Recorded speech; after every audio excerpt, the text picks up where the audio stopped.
Jax's revenge domain. The sound of a failing blowout preventer isn't a scream. It's a deep hydraulic moan that you feel in your chest cavity before the alarms even register the pressure drop at 2:30 p.m. On a Tuesday, that moan started echoing through the steel belly of Platform 7. I was already moving before the warning lights painted the control room red. I'm Danny Morrison, but everyone calls me Bull. 58 years old, and for the last 25 years, I've been the senior field engineer at Gulfstar Energy's offshore operations. To the corporate suits visiting from Houston, I look like a relic in steel-toed boots and a hard hat covered in rig stickers, but in reality, I'm the guardian of a beast that could level half the Gulf Coast if it decides to throw a tantrum. Zach, I shouted over the rising whine of the hydraulic pumps, grab the backup manifold kit. We've got a pressure spike on the primary BOP stack. The mud waits climbing past safe parameters. Zach Rodriguez, my 26-year-old apprentice, didn't freeze like most rookies do when the lights start flashing. Kid had been under my wing for 3 years now, and he'd learned that panic kills faster than any blowout.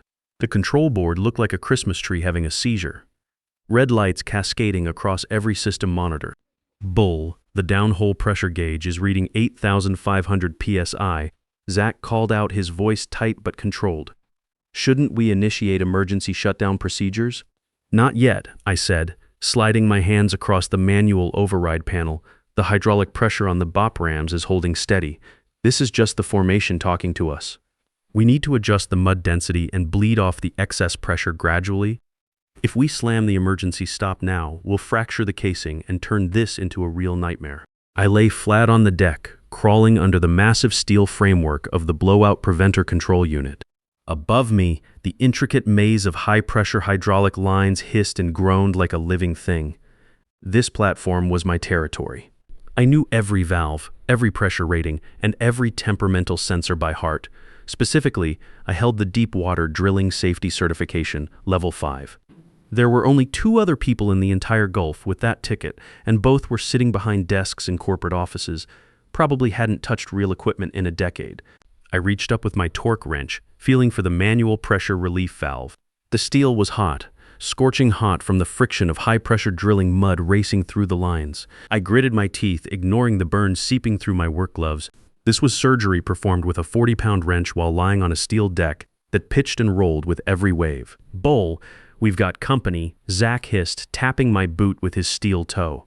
I didn't stop working. Not now, kid. Almost got this pressure balanced. Mr. Morrison.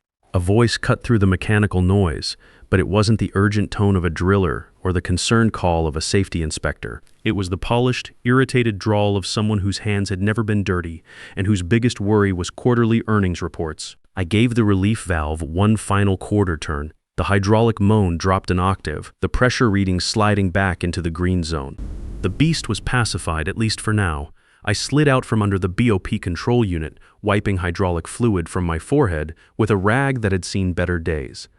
My knees popped as I stood up, vertebrae protesting after 3 decades of crawling under heavy machinery. Standing in front of me was Brandon Phillips, the new efficiency director Gulfstar had brought in from some consulting firm back east. He'd been on the platform for exactly 2 weeks, and in that time he'd managed to piss off every department head from the galley to the drill floor. He stood there in a spotless hard hat that still had the manufacturer's sticker on it, checking his watch like he had somewhere more important to be than watching me prevent a potential disaster. "Is there a problem, Mr. Phillips?" I asked, still breathing hard from the exertion and adrenaline. "The problem, Bull," he said, looking at the hydraulic fluid on my hands with the same expression most people reserve for roadkill, "is that every time I come out here, you're lying on the deck. This is a precision drilling operation, not some backyard mechanic shop." I adjusted my hard hat, a habit I'd developed over the years when my patience was running thin. The adrenaline from bringing the BOP back into safe parameters was still coursing through my system. I was calibrating the pressure relief system, I explained. If I hadn't done that, the blowout preventer would have failed catastrophically. You would have lost the well and probably the platform. Phillips laughed, but there was no humor in it. It was the dry, condescending sound of someone who thought experience was just another line item on a spreadsheet. "Always the drama with you field guys. Critical this, catastrophic that. It's all theater to justify your overtime hours and inflated salary. I've looked at the maintenance logs, Bull. You spend 4 hours a day on so-called preventive inspections. You know what I call that? Inefficiency. Zach stepped forward, his jaw tight with barely controlled anger. Sir, Bull is the only person on this platform who knows how to properly calibrate the deep water systems. Without his inspections, that's enough. Phillips snapped, not even looking at the kid. He kept his eyes locked on me like a hunter sizing up his prey. I was brought here to eliminate waste and increase profitability. And Bull, looking at your salary compared to your actual output, you're the definition of dead weight. The alarms on the wall had finally gone quiet, transitioning to a steady green glow that meant all systems were back within normal parameters. I had just prevented what could have been a multi-million-dollar disaster, and this spreadsheet jockey was looking at me like I'd just stolen his lunch money. The silence that follows an emergency reset on an offshore platform usually has weight to it, filled with the collective exhale of 30-some crew members who just dodged a bullet. But this silence felt different. It felt like the moment before lightning strikes. I wiped my hands slowly on the rag, buying time to think. I dealt with corporate efficiency experts before. Bean counters who thought the real world operated like their PowerPoint presentations. Usually you could throw some technical jargon at them, mention a few regulations, and they'd retreat to their air-conditioned offices and leave you alone to do your job. Mr. Phillips, I said, keeping my voice level despite the fire building in my gut. I understand you have numbers to hit, but this equipment is 20 years old and operates in one of the harshest environments on Earth. The preventive inspections you see logged aren't busy work. They're me manually checking pressure seals, hydraulic fluid levels, and valve responses that keep 32 people from dying if something goes wrong. If I stop doing them, critical systems fail. If critical systems fail, people die. Phillips smirked, shaking his head like he was explaining basic math to a particularly slow child. See, that's exactly the attitude I'm talking about. You think you're indispensable? You think because you've been out here since this platform was built that you own the place? Well, you don't. This is a business, not a charity for aging roughnecks. I've already ordered new automated monitoring systems. Phillips continued, pulling a tablet from his briefcase, like he was revealing some kind of magic wand. They'll be installed next week. Digital sensors, real-time data feeds, artificial intelligence algorithms that can predict equipment failures before they happen.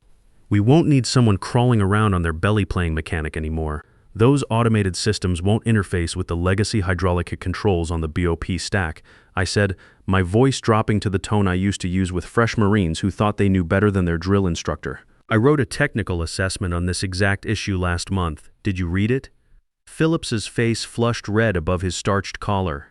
He took a step closer, invading my personal space with the confidence of someone who'd never been punched in the mouth for overstepping. Bull, I don't need to read technical reports from a wrench turner to understand operational efficiency. I need employees who follow directives and adapt to modern technology. You were lying on the deck during peak drilling operations, interfering with automated systems. I was preventing a blowout. I shot back, my patience finally starting to crack like a pressure seal under too much stress. You were napping, Phillips shouted, his voice echoing off the steel walls and drawing stares from the crew working nearby. In my assessment, that constitutes gross negligence and insubordination. The accusation hung in the salt air like the smell of burning hydraulic fluid. Zach's mouth fell open. Two roughnecks operating the pipe handler stopped what they were doing to watch. The constant background noise of drilling operations seemed to fade as every man on the platform tuned in to what was happening. You're firing me. I asked, the reality of the situation hitting me like a rogue wave. I am terminating your employment for cause, Phillips declared, straightening his tie with the satisfaction of a man who just won what he thought was a chess match. Gross negligence, wasting company resources, insubordination, and failure to adapt to modern operational procedures. You represent everything backward about this industry, Bull. You're a liability that Gulf Star Energy can no longer afford. He pulled a folded document from his jacket pocket, the papers already prepared and signed. This wasn't a spur-of-the-moment decision based on what he'd just witnessed. This was a planned execution, and he'd come out here today specifically to pull the trigger. The confrontation over the BOP repairs was just theater, an excuse to justify a decision he'd already made in some climate-controlled boardroom back in Houston. Hand over your hard hat, your safety equipment, and your access cards, Phillips said. extending a manicured hand that had probably never held anything heavier than a coffee cup. I looked at him, really looked at him.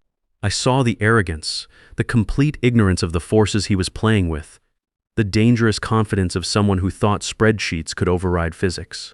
And then something strange happened. A calm settled over me like the eye of a hurricane. If I fought this, if I argued and pleaded, I might buy myself another month or two. But he'd make my life hell, question every decision I made, second guess every safety protocol I followed.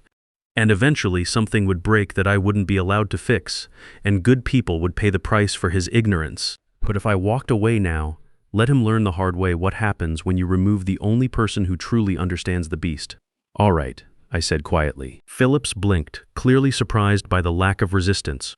He'd probably expected me to beg, to grovel, to promise to be a good little employee who followed orders without question. All right, you're the boss, I repeated, unclipping my Gulfstar ID badge from my coveralls.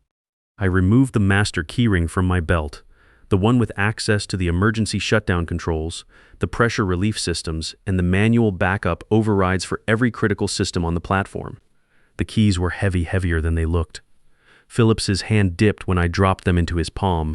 You know, I said, leaning in close enough that only he could hear me over the drilling noise. The backup hydraulic accumulator on the BOP stack needs to be recharged every 18 hours.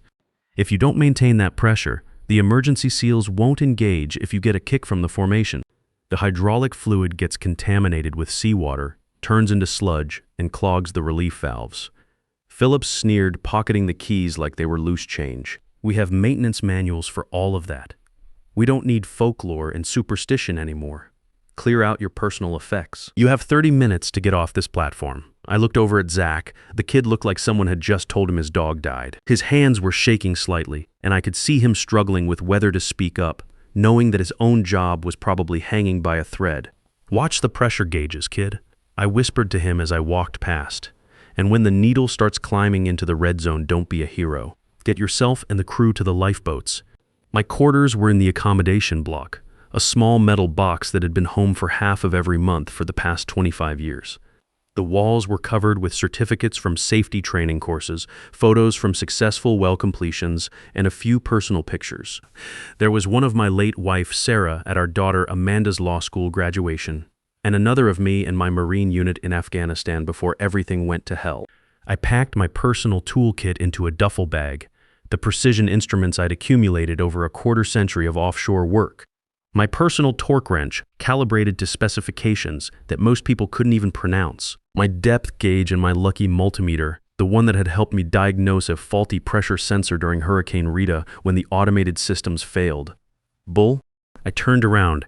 It was Pete Johnson from the union office, standing in my doorway with his hard hat in his hands. Pete was built like a concrete mixer and had a voice that could carry over a Category 3 hurricane. He looked pale as milk. I just got the termination notice from Phillips, he said, glancing over his shoulder to make sure no one was listening. Bull, I tried to tell him you're protected under the collective bargaining agreement. Master-level certifications can't be terminated without union review and a 90-day notice period. But he went straight to corporate, bypassed the whole process. It's okay, Pete, I said, closing my locker for the last time. He wants to cut costs, and I'm the highest-paid field engineer on the payroll. Can't argue with the math. But who's going to handle the deep water certifications? Pete asked, his eyes wide with the kind of panic that comes from understanding the real implications. The quarterly safety inspection is next week. If those systems aren't signed off by a Level 5 certified engineer, the Coast Guard will shut us down. We'll be operating illegally. That's not my problem anymore, is it? I said, hefting the duffel bag over my shoulder. Pete looked at the bag in my hands, then back at my face. He marked you as do not rehire across the entire Gulfstar system. No severance, no benefits continuation, nothing. 25 years and you're walking away with a duffel bag. That stung worse than I wanted to admit. 25 years of missing Christmas dinners, anniversary celebrations, and my daughter's soccer games to keep drilling operations running during hurricanes and equipment failures. 25 years of putting my life on the line in one of the most dangerous industrial operations in the world.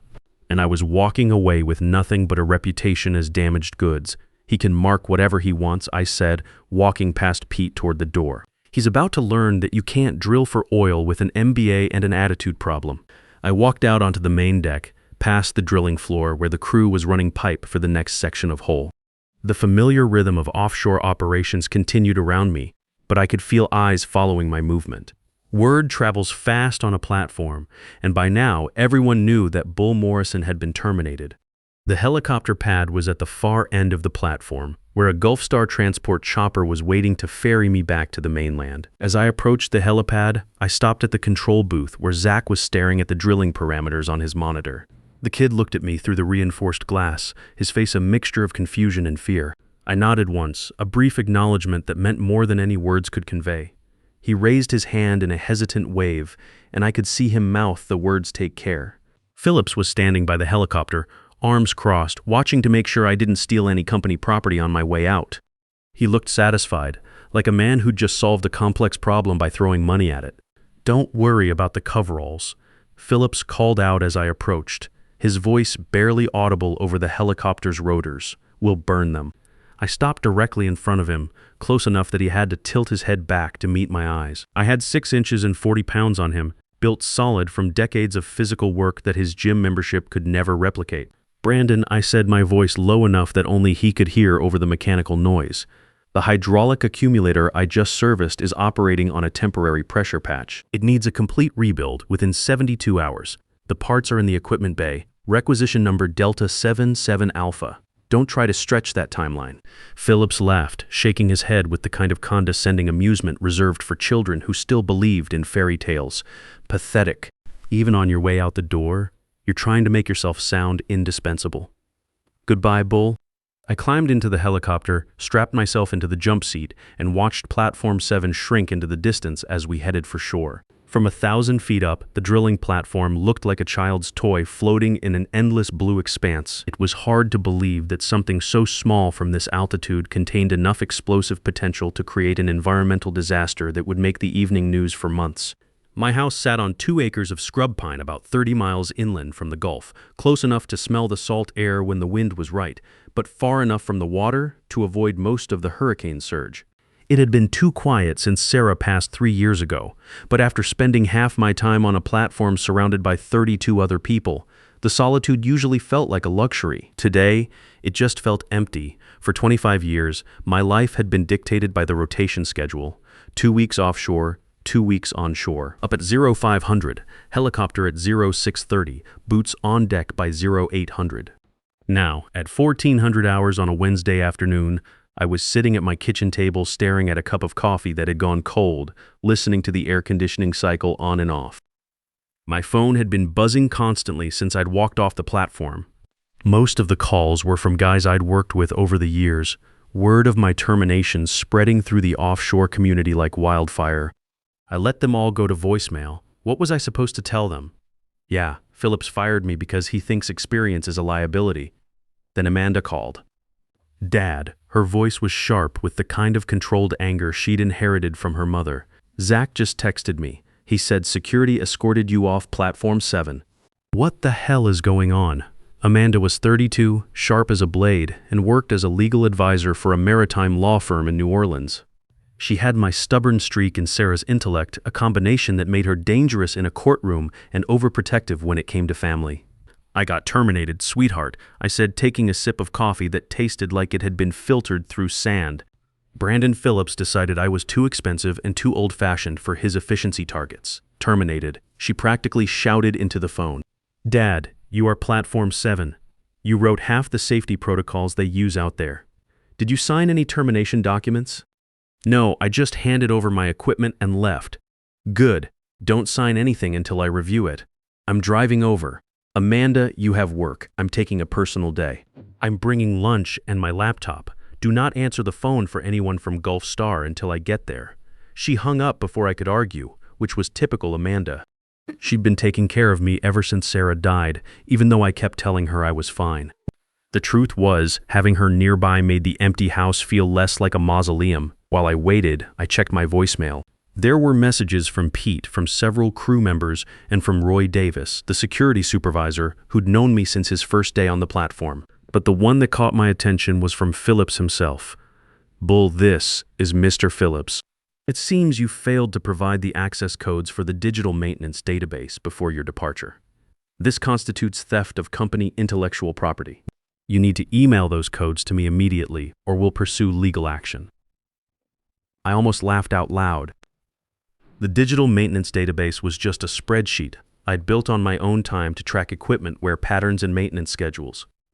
Because Gulfstar's corporate software was worse than useless for real-world applications. It wasn't company property any more than my personal toolkit was. I didn't reply to his message. Sometimes silence costs you nothing but costs them everything. 20 minutes later, Amanda's car pulled into my driveway.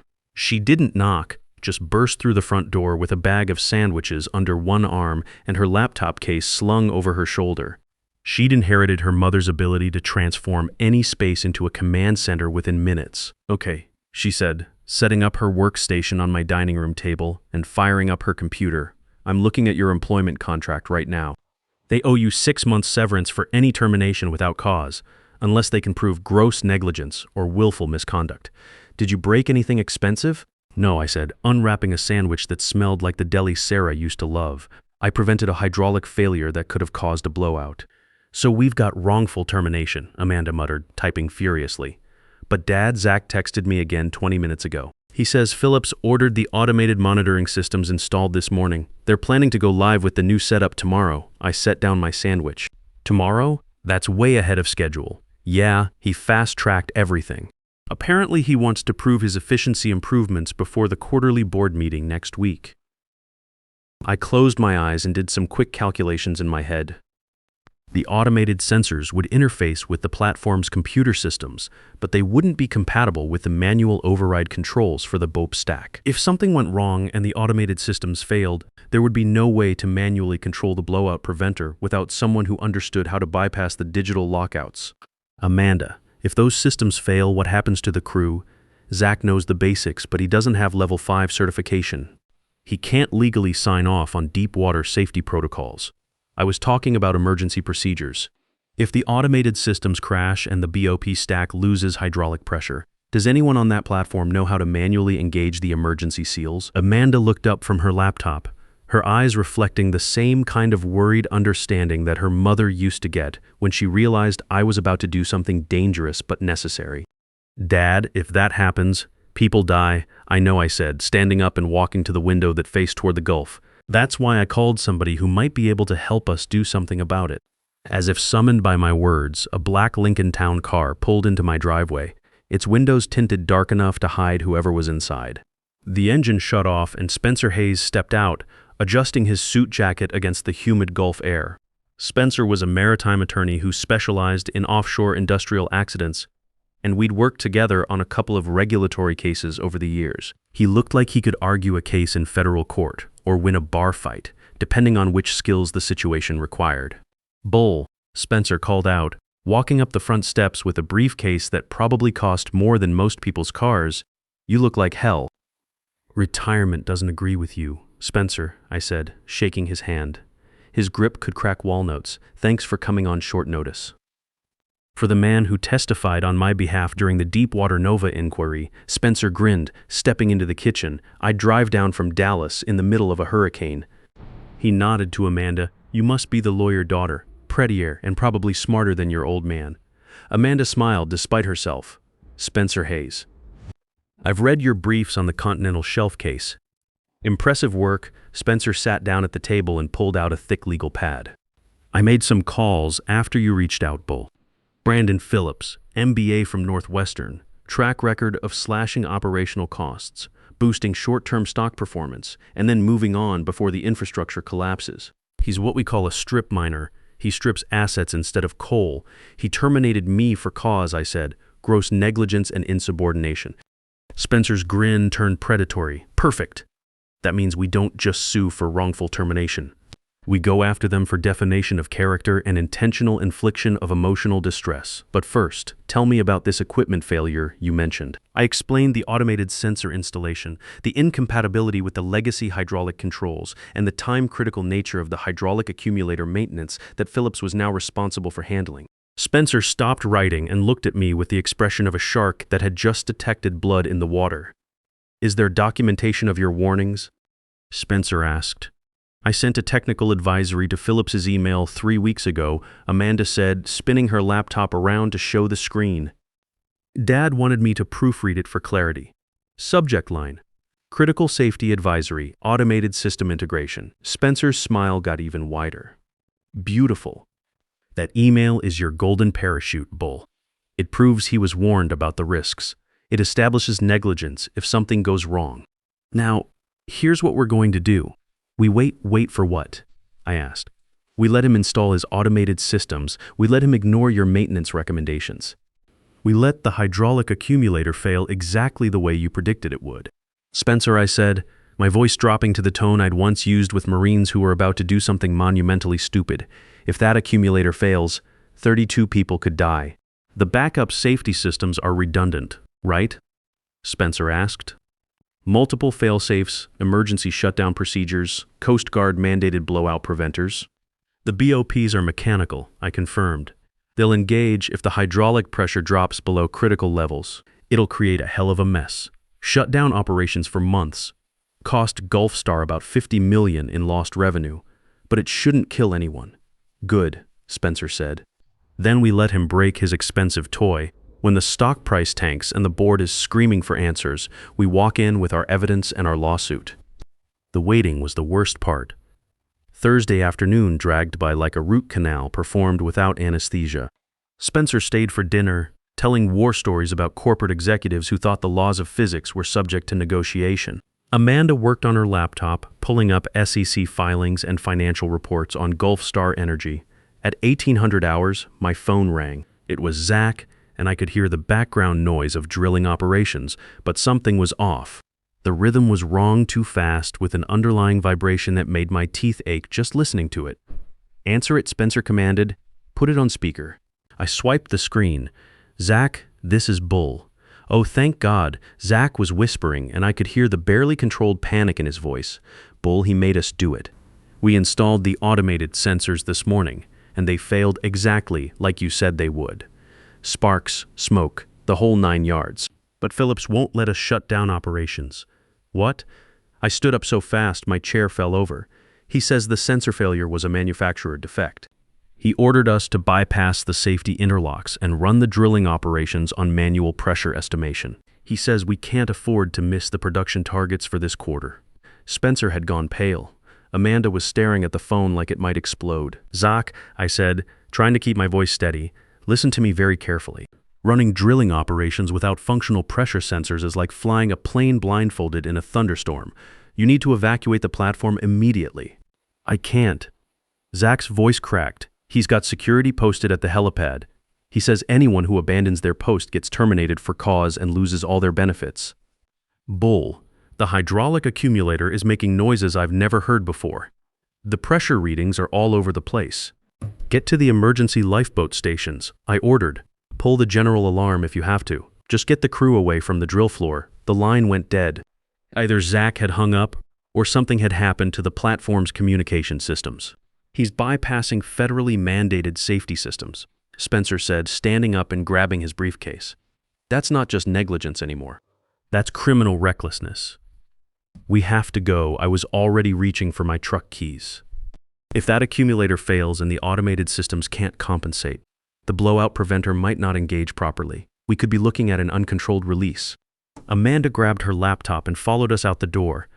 I'm calling the Coast Guard, she said, her fingers flying over her phone screen. Spencer drove like a man possessed, his Lincoln eating up the 40-mile distance to the Gulfstar heliport in 23 minutes. I spent the drive monitoring the emergency frequency scanner app on Amanda's phone, listening for any distress calls from Platform 7. We screeched into the heliport parking lot to find it in chaos. 2 Coast Guard helicopters were spinning up on the tarmac, emergency crews loading rescue equipment. A Gulfstar executive I didn't recognize was arguing with a Coast Guard commander, waving papers and pointing toward the Gulf. I jumped out of Spencer's car and ran toward the Coast Guard commander, a woman with captain's bars and the no-nonsense expression of someone who'd spent her career dealing with industrial emergencies. Captain, I shouted over the helicopter noise. I'm Danny Morrison, former senior field engineer for Platform 7. What's the situation? She turned to look at me, and I saw recognition in her eyes. Morrison, You wrote the emergency response protocols we use for offshore evacuations. We just lost communication with Platform 7. Last transmission indicated hydraulic system failure and possible blowout conditions. My worst fears crystallized into cold reality. How long ago? 17 minutes. We've got birds in the air, but it's a 40-minute flight time to the platform. I looked at the helicopters, then at Spencer and Amanda. 25 years of experience. All the knowledge Phillips had thrown away might be the only thing standing between 32 good people and disaster. "Captain," I said, adjusting my hard hat one last time, "I need a ride." The helicopter lifted off into the setting sun, racing toward a pillar of black smoke rising from the horizon where Platform 7 should have been. Through the headset radio, I could hear Zach's voice, weak but alive, calling for emergency assistance. The automated systems had failed exactly as I'd predicted, but the crew had managed to engage the manual blowout preventer before the situation became catastrophic. Phillips was found 2 hours later in the platform's communications room, frantically shredding documents while crude oil sprayed from a severed hydraulic line 30 feet away. The Coast Guard arrested him on charges of reckless endangerment and violation of federal maritime safety regulations. 6 months later, I was sitting in the boardroom at Gulf Star Energy's Houston headquarters, but this time I was on the other side of the table. The settlement agreement was spread out in front of Cliff Anderson, Gulf Star's CEO, who looked like a man who'd aged 10 years in the past week. "Mr. Morrison," Anderson said, signing the final page of the contract, "welcome back. Or should I say, welcome to Morrison Marine Safety Consulting." The new company was my idea, with Spencer as the legal partner and Amanda handling the business side. My consulting rate was 4 times what Gulf Star had paid me as an employee, with a clause that gave me absolute authority over all safety decisions. No corporate efficiency expert could overrule my technical assessments, no matter how much money was at stake.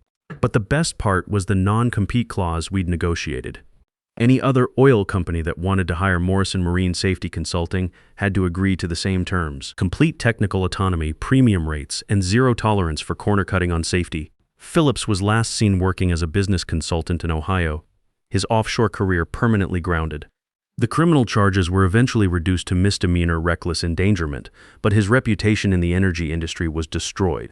As for me, I learned that my value wasn't in my willingness to follow orders. It was in my ability to say no when saying yes could get people killed. Sometimes the most dangerous thing you can do is remain silent when you know better. I'm writing this from the deck of my new house, built on the same 2 acres, but with a clear view of the Gulf. Amanda's inside preparing dinner, and Spencer's driving down from Dallas with a case of good bourbon and stories about the latest corporate lawsuit we're working on.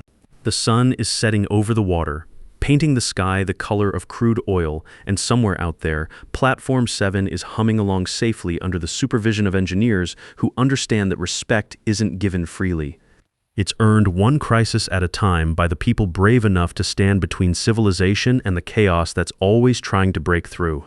They called me obsolete, but I learned that in a world obsessed with newer and faster, sometimes the most valuable thing you can be is the person who remembers how things break, and more importantly, how to fix them when they do. The invoice they refused to pay as my employee now arrives every month as my consultant fee, because the market always finds a way to correct itself and expertise doesn't become worthless just because someone with an MBA says it is.